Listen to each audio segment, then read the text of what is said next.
Okay, let's dive into one of the most compelling characters we've been tracking in the metaverse. We're talking about the zepeto identity known as Olivia Boundary.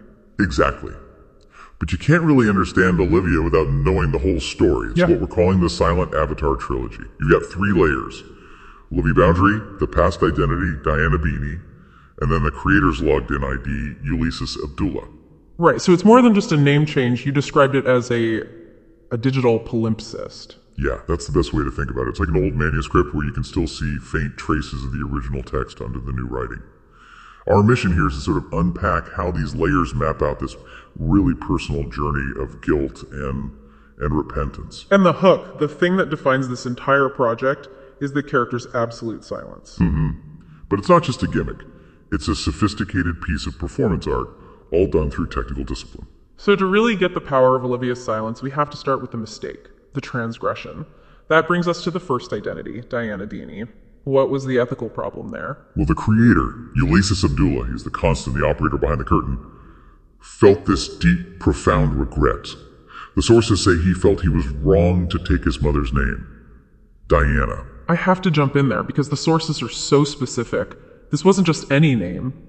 Diana Beanie deliberately invoked the iconic Princess Diana Beanie baby collectible. That's an incredible clash of ideas. It's a perfect setup for guilt, you know? He tied this sacred personal thing, his mother's name, to what he saw as a profane commercialized economy. It represented misplaced emotional value. Diana Beanie was the loud, messy past. Okay, so we understand the weight of that. How does he translate that guilt into the new identity, Olivia Boundary? What's the pivot? The pivot to Olivia Boundary is all about moving from that burden to disciplined self-control. The name itself, Boundary, is the entire point. But a boundary is, well, it's meaningless if you don't enforce it. And the enforcement is the silence. But wait a second, why can't he just hit a mute button? Why is zepeto Studio involved? What's the actual technical challenge that proves he's sincere? That is the absolute crux of it. See, just hitting mute is passive. To guarantee Olivia is always silent across every zepeto world she enters, Ulysses has to actively go into the studio. He has to suppress or override the default vocal scripts and character controls. It's constant technical labor, and that labor is the proof of repentance. But couldn't you argue this is just the ultimate performance? In a world where everyone's screaming for attention, isn't total silence just another way to say, look at me? That's a fair point, but the creators would say it's also a calculated, almost socio-political strategy. The enforced silence is a shield against digital volatility, toxicity, rumors, cancel culture. If she can't speak, she can't be misquoted.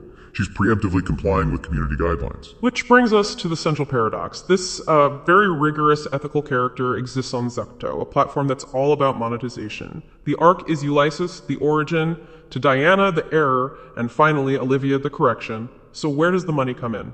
The financial success is completely tied to how sincere and disciplined that silence narrative feels to the community.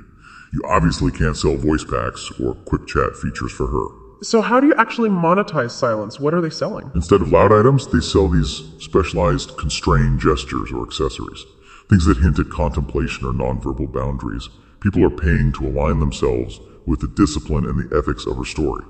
It's monetizing the constraint itself. So Olivia Boundary really ends up as this ethical avatar. She proves that a tough constraint, like enforced silence, can actually amplify the art and the story in the metaverse. It does. And that leaves an important question for you, the listener.